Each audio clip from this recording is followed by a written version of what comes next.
Mbolo à tous. On entend souvent partout dans le monde, dans des cultures, dans les pays, dans les villes et les quartiers, et même au sein des familles et entre amis, des phrases telles que cet homme il est vraiment mauvais. Cette femme, comment elle a pu faire ça? C'est pas possible. Et puis parfois, d'autres vont entendre des phrases de ce type. C'est pas vrai, je le connais depuis 30 ans. Il n'aurait jamais pu faire ça. C'est pas possible, c'est pas lui. Et puis, il y a des gens dans d'autres régions du monde qui disent que non, non, non, moi je connais trop bien cette femme. Sa famille a grandi à côté de la mienne.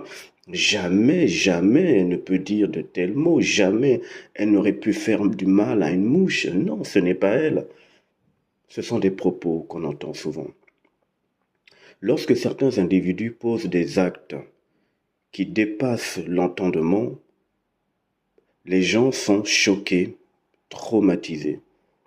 D'autant plus que il connaissait bien les individus incriminés. Et quand on interroge les individus incriminés, certains d'entre elles vont dire, je ne sais pas ce qui m'a pris, je ne comprends pas ce qui s'est passé. Et l'individu incriminé est comme hébété, comme si en l'espace de quelques minutes ou de quelques instants, une force avait pris possession de son corps et l'a poussé à agir avec violence, mépris, dédain et tout ce que l'on peut connaître de qualificatif qui est très mal vu au sein de la société.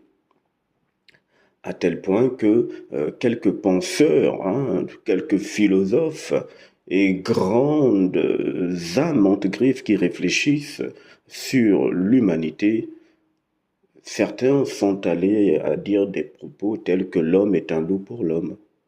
Et puis c'est bien passé. D'autres encore ont fait comprendre que ton pire ennemi, bah écoute, viendra toujours de ta famille ou de tes proches. Et donc forcément, il faut vivre sur le qui-vive.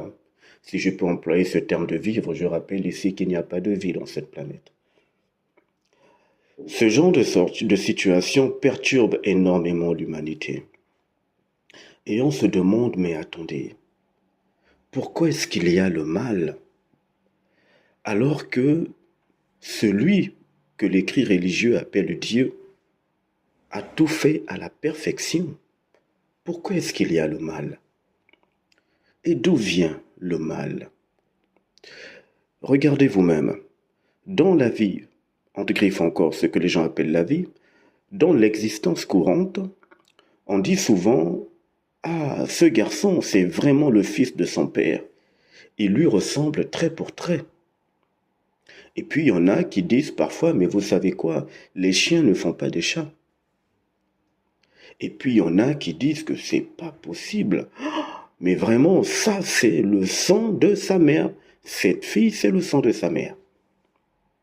On hérite toujours du patrimoine génétique de celui qui nous a, entre griffes encore, mis au monde. Et vous savez désormais ce que j'entends par naissance. J'en ai parlé dans mes précédents enseignements. Dans ce cas, d'où vient le mal? Est-ce que l'homme a déjà ou a toujours ou est né avec le mal en lui, ce que les gens appellent le mal? Moi, je ne polarise pas, je vous en parle parce que je dois vous apporter, du moins vous proposer un éclairage différent de ce que vous avez eu l'habitude d'entendre. Au stade où je suis conscient que le mal et le bien n'existent pas. Je m'adresse donc ici à un public qui pourra écouter un jour et qui va vibrer cosmiquement, à tel point que ce type de parole que je vous donne va être une vibration systémique. Alors, partons dans l'écrit religieux maintenant. Il a été dit ceci. Faisons l'homme à notre image selon notre ressemblance. Selon les écrits religieux et dans plusieurs traditions du monde, les humains sont convaincus et savent qu'ils sont faits à l'image de Dieu. Et je vous ai pris l'exemple, s'il vous plaît, tout à l'heure, selon lequel, même dans la vie purement, entre griffes encore la vie, dans l'existence humaine, lorsque on voit un enfant qui a un certain comportement, on dira il est vraiment le fils de son père. Et dans l'écrit religieux, il est dit faisons l'homme à notre image, selon notre semblance. Il est également fait mention dans l'écrit religieux que c'est celui qu'on appelle Dieu, l'Éternel des armées, Yahvé et tous les noms que vous connaissez de cette entité, qui a fait comprendre que c'est lui qui a façonné l'homme. Donc, le corps carbone vient de lui. Mais encore une fois, il n'a pas créé votre esprit ni votre âme. Il n'en est pas capable. Parce qu'on ne crée pas ce qui est éternel. Et il n'est même pas créateur. On ne peut créer que lorsqu'on est complémentaire. Lorsqu'on a son complémentaire ajusté. Cette entité, ce démiurge, qu'on appelle aussi sa classe, n'est pas créateur. Mais il a la possibilité de fabriquer, ce qui est très différent. Il a donc fabriqué le corps carbone à son image. Et comme il n'y a aucune lumière en lui, il n'y a aucune lumière selon les réalités cosmiques dans cette entité. Parce que la lumière est créatrice et elle apporte la vie selon les plans cosmiques. Si cet être était créateur, donc s'il avait la lumière en lui selon les plans cosmiques, eh ben, il n'y aurait jamais eu cessation entre griffes de vie ou d'existence dans cette planète. Il n'y aurait jamais eu le contraire de ce qui, entre griffes encore, paraît bien. Cette entité n'a aucune lumière en elle. Elle est donc capable de fabriquer en s'appuyant sur sa mémoire d'origine. Comme c'est une entité très ancienne, qui, comme vous, n'a pas d'âge, elle sait exactement comment utiliser une technologie hautement avancée et invisible à l'œil des humains pour fabriquer ce qu'elle veut. Elle a donc la possibilité de densifier ce qu'elle fabrique et en densifiant cela, ça devient ce que vous appelez la matière. Mais comme il n'y a pas de lumière dans cette entité, il faut bien que cette matière fonctionne. Pour que cette matière fonctionne, je parle ici de la fabrication du corps humain. Je ne parle pas de votre esprit, de votre âme qui n'ont jamais été créés, vous avez toujours été. Pour que cette fabrication fonctionne, il fallait donc que cette entité mette dans cette fabrication ce qu'on appelle des mémoires expérimentales. Il a donc introduit dans la fabrication humaine, dans le golem, dans le corps carbone, la terre qu'il a fabriquée, il a mis à l'intérieur des mémoires expérimentales de ce qu'il avait toujours fait et de ce qu'il avait toujours su faire. Ces mémoires en question, dans le monde des humains, vous savez vous-même que lorsque vous avez un ordinateur, il y a ce qu'on appelle une mémoire vive à l'intérieur. Et vous ne vous êtes jamais demandé pourquoi on parle de mémoire vive.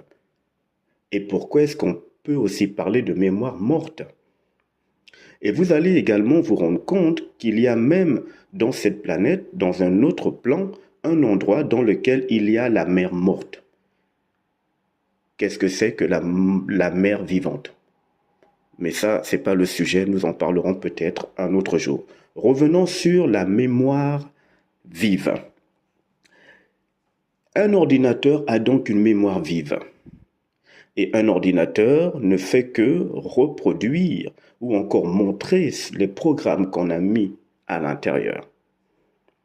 Il y a donc dans la fabrication humaine non pas une mémoire vive, mais des mémoires mortes. C'est pour ça que nous sommes considérés comme des morts, parce que celui qui a fabriqué ce corps n'a aucune lumière et qu'il vit dans le monde de la mort. Le monde de la mort, ce n'est pas ce que vous imaginez. Ça signifie absence de lumière créative, absence de lumière cosmique d'origine. Il a donc mis la mémoire morte. Des mémoires mortes dans la fabrication qu'il a eu à faire.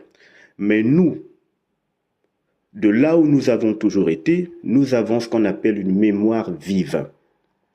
Parce que nous avons toujours été créateurs avant d'être manipulés et enfermés dans le corps carbone que j'appelle la fabrication du démiurge, de cette entité que les gens appellent Dieu. Il a donc mis en nous des mémoires de toutes les expérimentations qu'il a pu faire depuis, tenez-vous bien, des millénaires.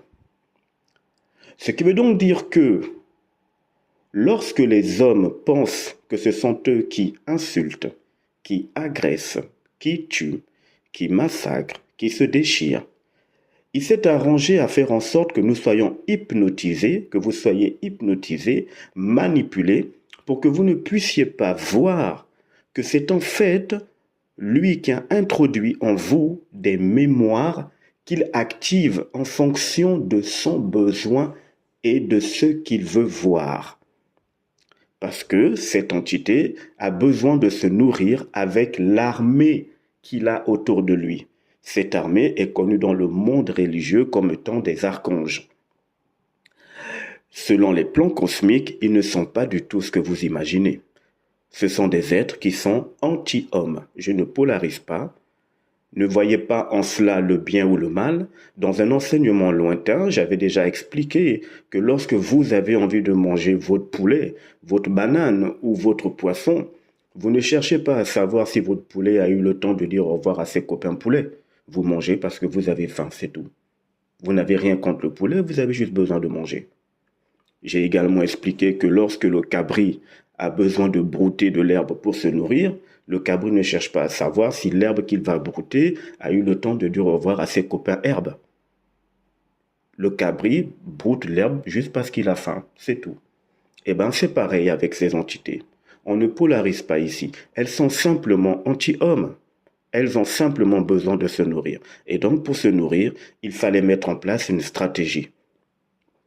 Et comme elles sont conscientes que notre essence est une énergie illimitée, en gros une nourriture illimitée pour ces entités, il fallait donc faire en sorte que nos énergies soient captées dans le corps carbone et qu'ensuite on déclenche un processus mémoriel qui va déclencher dans la fabrication humaine, dans l'homme que vous êtes ou la femme que vous êtes, des émotions, des douleurs, des peines, des joies, des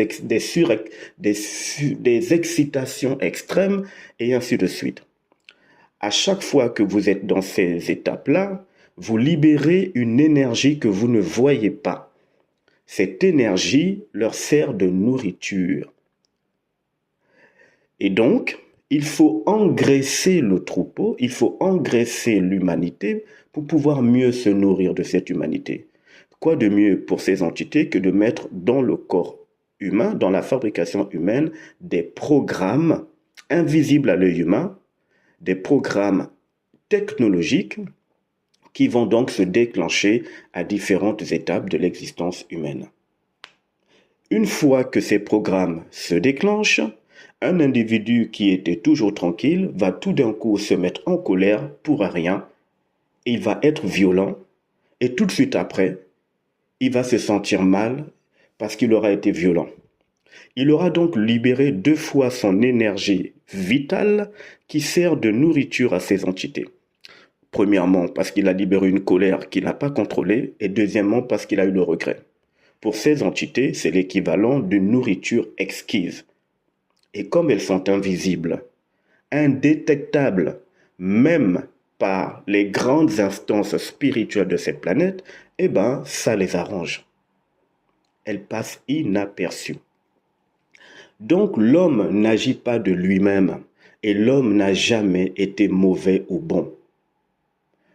Est-ce qu'une lumière, quand vous l'allumez, elle est mauvaise? Est-ce que votre ordinateur, quand vous l'activez et que sa mémoire se met en place, elle est mauvaise? C'est vous qui avez allumé l'ordinateur. Ce n'est pas l'ordinateur qui a demandé à être allumé.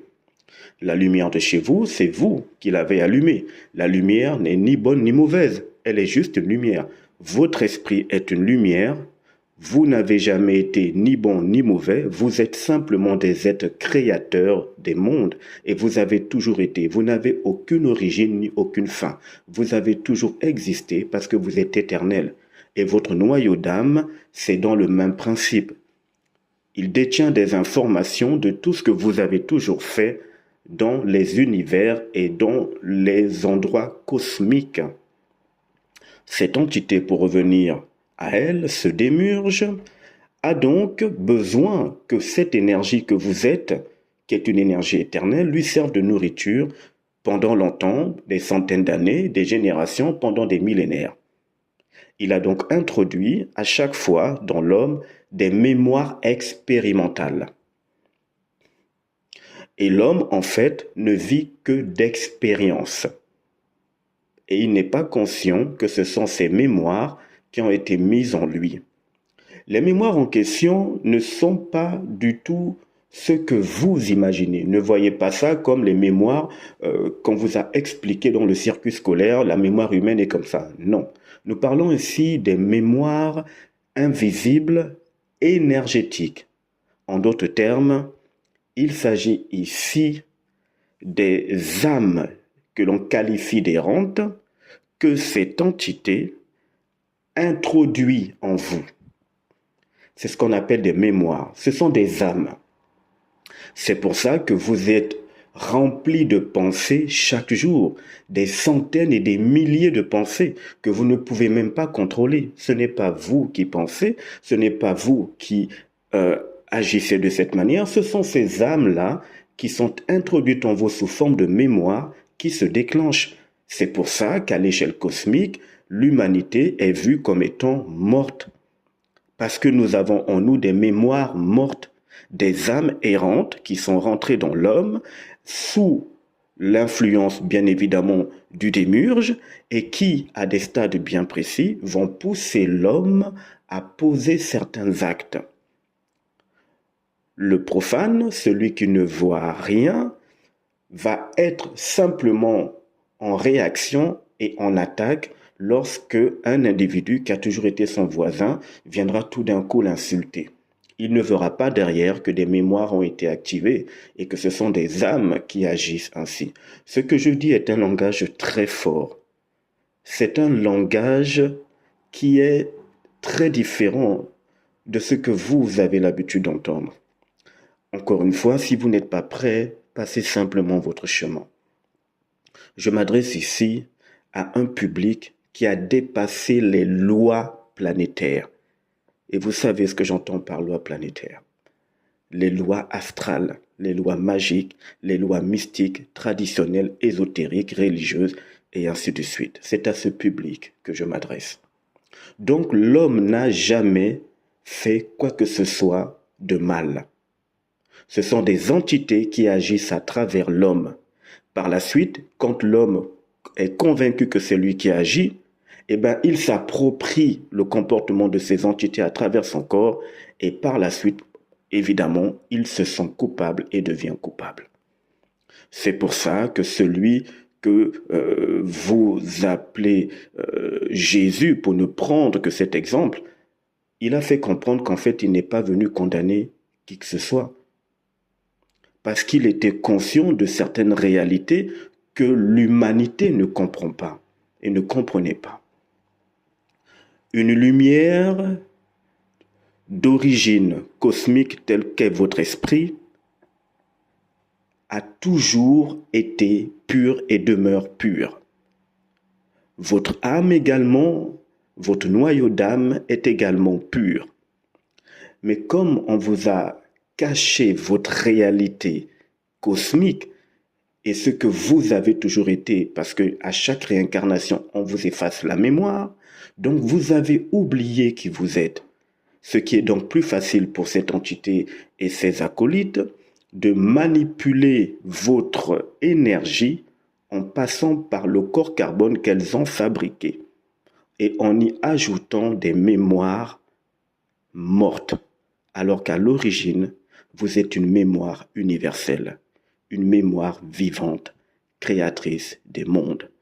Ne vous sentez pas coupable de ce que vous pensiez avoir fait, mais qui est en fait une manipulation de ces entités qui avaient pour seul but et qui a pour seul but de se nourrir de l'énergie humaine, et ce, tenez-vous bien, depuis des milliers d'années. C'est le même phénomène. À plus tard.